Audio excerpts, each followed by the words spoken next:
What's up, everyone? Welcome to another episode of Moving with Life.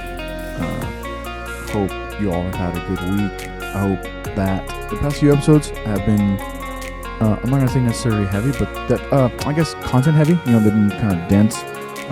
After all, it was 42 rules. But either way, hopefully you've gotten something out of it. Hopefully, maybe you've been able to apply some of it as well. And then, as far as the song on Friday, hopefully you maybe listen to it yourself, on the way to or from work, or maybe just on a car ride somewhere, and you enjoyed that as well. It's a very good song. Scotty McCreery, in between that. It's like I mentioned on that episode. It was a new song for me. I hadn't heard it before. I got introduced to it via Instagram, and then I said, this would be a good little just pause in the content as far as all the rules that we went through. And then moving forward, today we're gonna jump into another book. Obviously, I'm not gonna do a whole chapter. It's just gonna be a segment that I'm gonna do today. The reason I got this book, so Kamal Ravikant has a brother who's what's his name? Is it Rav?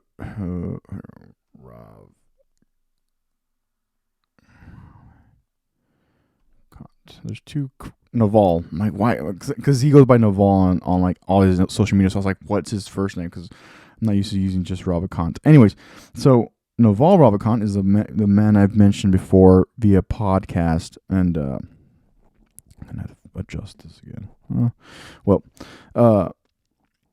And so he has a brother, Kamal Ravikant, which is the author of the book that we're going to kind of dive into today. And it's titled Love Yourself Like Your Life Depends on It. And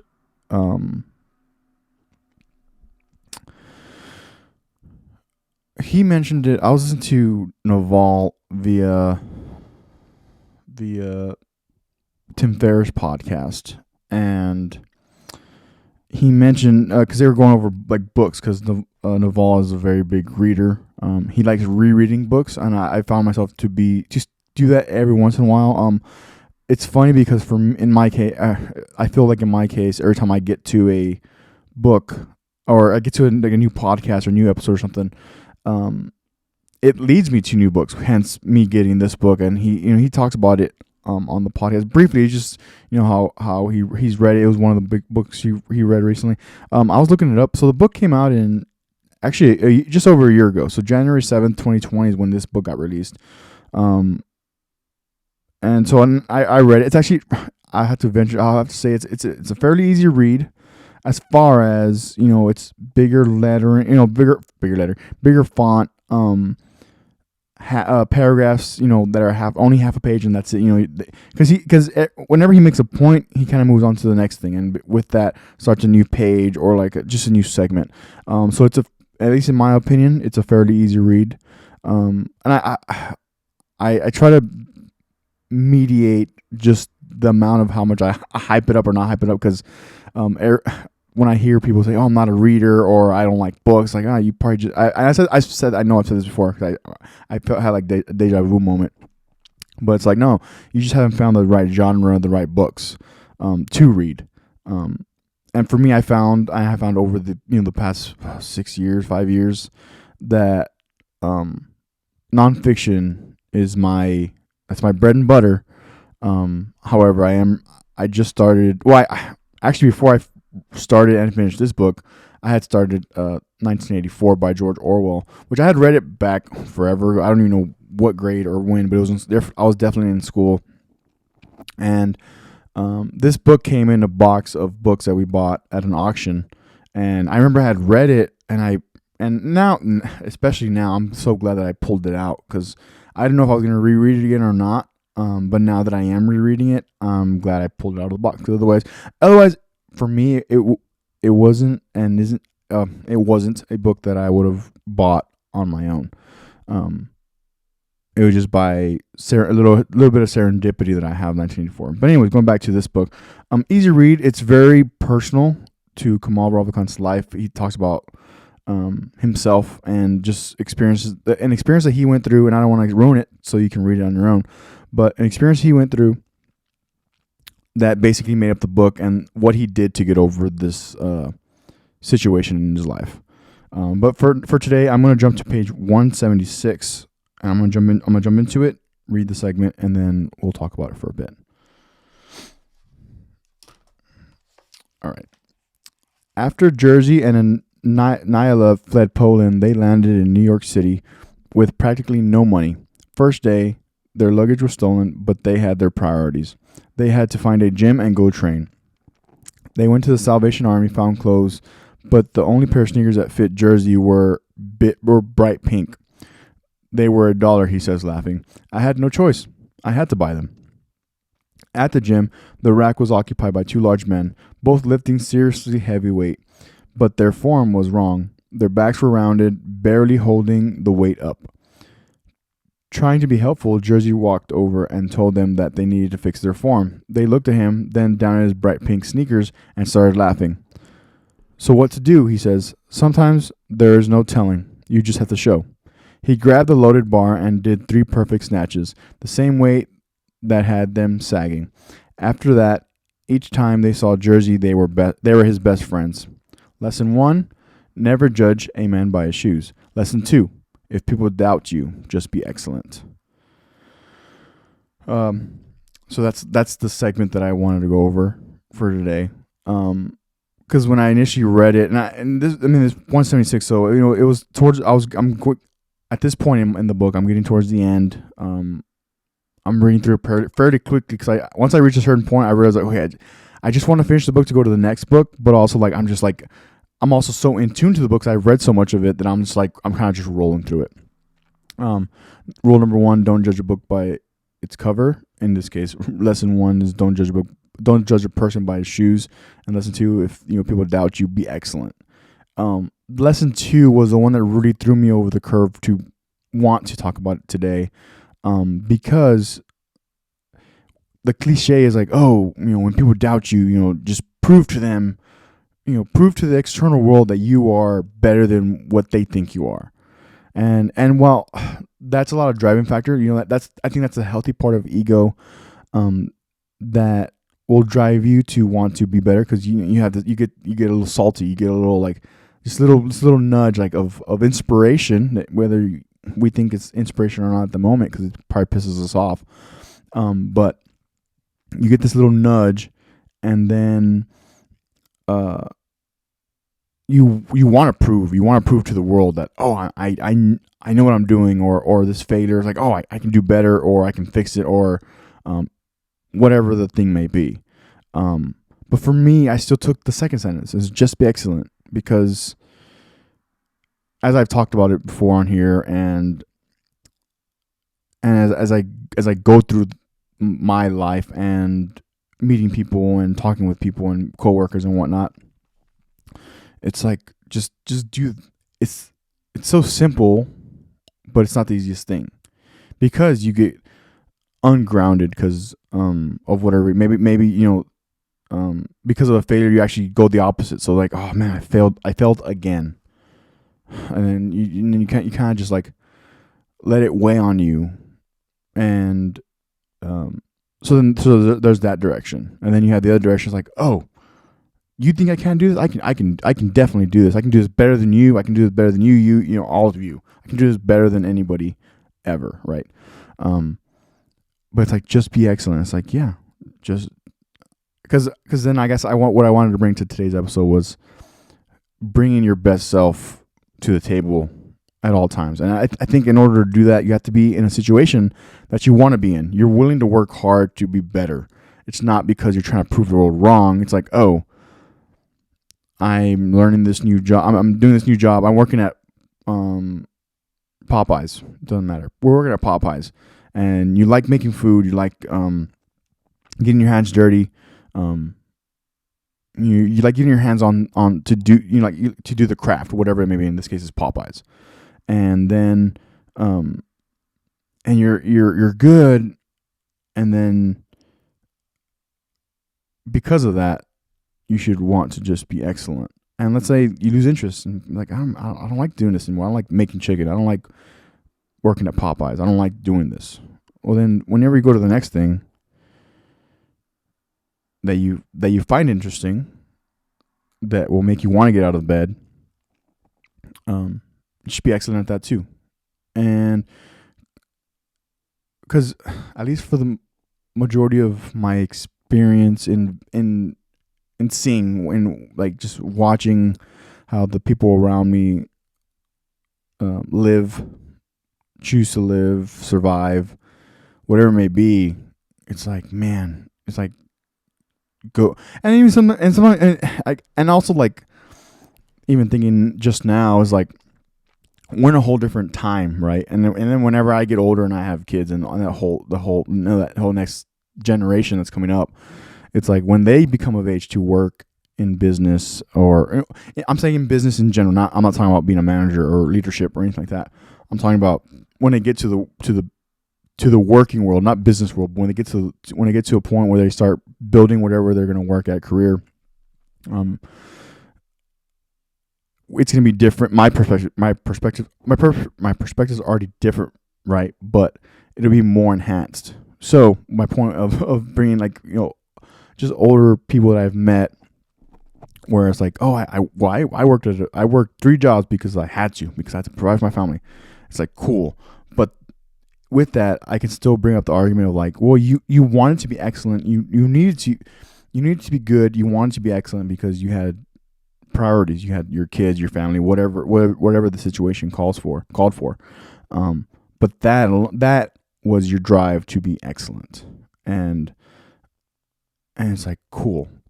And you should want to, because then I can go into the cliche of like, well, life is short, so why are you even wasting your time on why are you wasting time on anything less than trying to be excellent? And using that time to be excellent on something that you actually care for, something maybe you want to grow a business. Maybe you do have this idea. I've gotten back into blogging briefly. Ideas. So you have an idea that you want to, maybe you want to, you think you want to explore it, but you're scared to make that jump. And one of the things I wrote recently was like, ideas, one after another, millions and millions, just like the stars in the universe. You can focus on one or the million. It actually does not matter.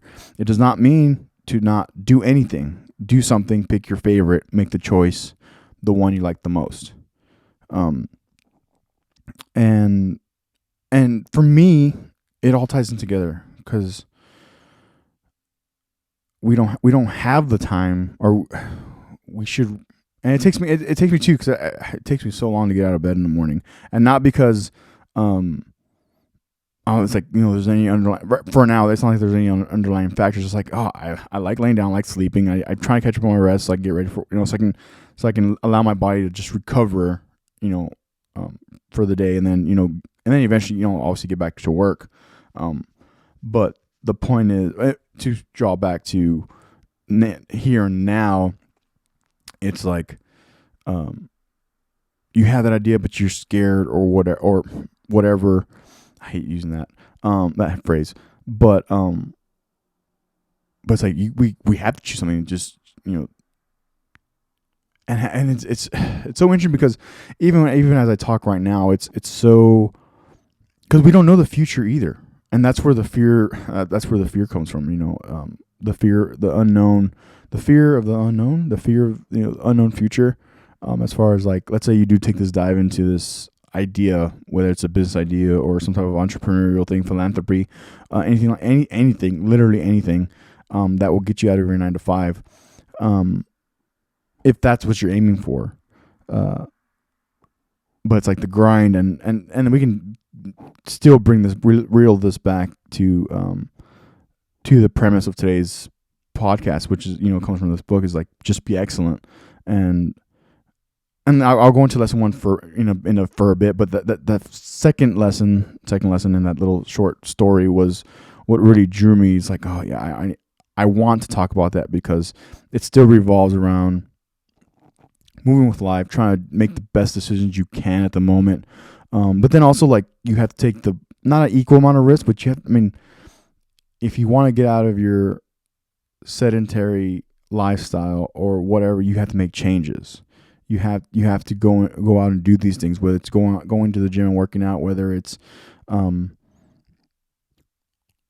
eating healthier, going to the gym and working out, try quit finding a new job, then quitting your old job.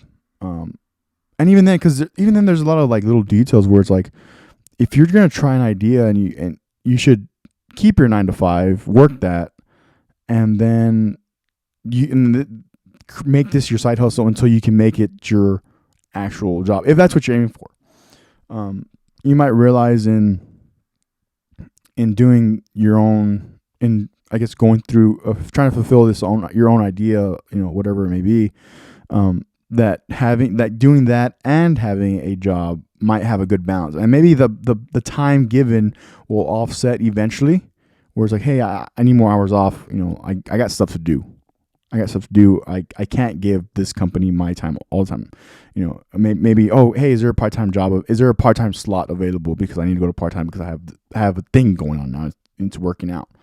Because even I've heard Mark Cuban on interviews where, at least in his opinion, he's saying don't quit your 9 to 5. There's literally no reason to. Not, at least at the beginning, I can agree on that. I'm kind of doing the same thing as far as like trying to do my podcast content, and then I go to work. And but with going to work, like I have these conversations and I have these moments throughout my shifts and whatnot, where it's like we have time for a conversation, or we talk, or even we're just talking in general, and it's like, I think if I wouldn't have that balance of like, okay, I go to work, but then I get to communicate with people and learn about people and learn the way people do things, whether it's in the stock market or like, side hustles that they might have. And then it makes me think, and then it kind of drives me to want to come back here and like just do the best I can with what I have, as far as materials, but then like executing the episode, executing what's going on, or executing what's going to be brought to the table. So that is I think that's all I got for that. As far as lesson 1, don't judge a person by their shoes. It's fun. It's actually funny. On my personal Instagram, I posted. This was over a year ago. It's kind of crazy to think about because it was November, or I guess September of 2019, around that time, August, September 2019, and I had to clean my shoes because we had to polish our own shoes, and everybody's shoes were looking nice for the next day and whatever. So it was pretty cool. But my caption was, "You always look at the feet first," and I thought I remember even then, because like it's because I'll have to argue it is true whenever you go up, hey, how you going, how you doing, but right, like moments before that, when you're walking up and you're kind of like dissecting what's gonna happen, dissecting this interaction. I think it's a subconscious thing, but like I've experienced it where I've seen people look at my shoes, or I look at their shoes, look at their boots, whatever they're wearing, whatever you're wearing, whether it's you doing it to them or them doing it to you, or in a business setting. I know I've done it in a business setting. Let's say we're in a suit and tie. Well, I guess we'll say a suit and tie. Definitely in a tie. And I see someone with white socks instead of black socks. It's like, what are you doing? Put on some black socks, or whatever color your shoes are. That's what color socks more or less you should have, unless of course you have like some cool, like just like I'll say designer socks, but they have like design. I mean in the sense of like designs on them. That's a little bit different. But when you have like plain Hanes white socks with like a dress suit, a dressy suit, or a suit and tie, or whatever, any type of like something like that, I definitely notice it. That's just what it is. But I actually don't judge, but I'm like, oh, look, he has white socks. Not I'm like, okay, whatever. But in this case, because Jersey got laughed at because he had pink shoes. That's all that fit him. If we keep in this context, it's like, he obviously was strong, if not stronger than those guys, because his technique was locked in. Probably because all the practice and reps he has, obviously, but that's not even the point of lesson one. It's just like, don't judge him because you never. And this actually goes to the Jordan Peterson principle, where it's like always, and it's funny if I can find it. Always, basically, it's always assume someone you meet or someone you're interacting with knows something that that you don't know, or something you need to know. Let me see if I can find it. Assume that the person you are listening to might know something you need to know. That's rule 7 that we went through. So we probably went on that one, episode 115. Yeah, episode 115, rule 7. Assume that the person you are listening to might know something you need to know. And even then, so even, trying to make these connections, like there's something there, don't judge person by their shoes. And then Jordan Peterson, assume that the person you're talking to has something, that can expand on something that you think you know so well, but maybe you don't. Yeah, I think that's all I got for today. I just wanted to share that quick. It was a quick story. These two people that were fleeing Poland came over here, and it sucks. They lost their luggage, and even then they lost their luggage and they didn't care. They're like, no, we need to go. We need to get a workout in. It's like, geez, like. I know I wouldn't react like that. I would be like, oh, I'd lost my luggage. Now I need to figure out how to get more clothes or new clothes, or figure out my living arrangements at that point. Because I know, like I said, I think I'd feel a little more lost than than what they appear to be via the book. Obviously, I haven't met them and I wasn't there to see what was going on.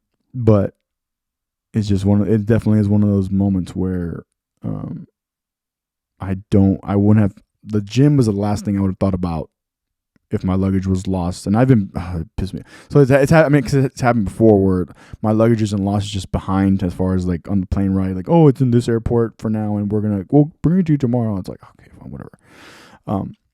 But anyways, I think we can close it out there as far as content. Hopefully, yeah, and just to reiterate, like this book, like I said, it was a fairly easy read. Love yourself like your life depends on it. It was a good book. There were just, I have it earmarked too. There was just enough bits and pieces in there where it's like, man, like they make you think. And at least for this book, one of the main things was that little story. Where it's like, just be excellent.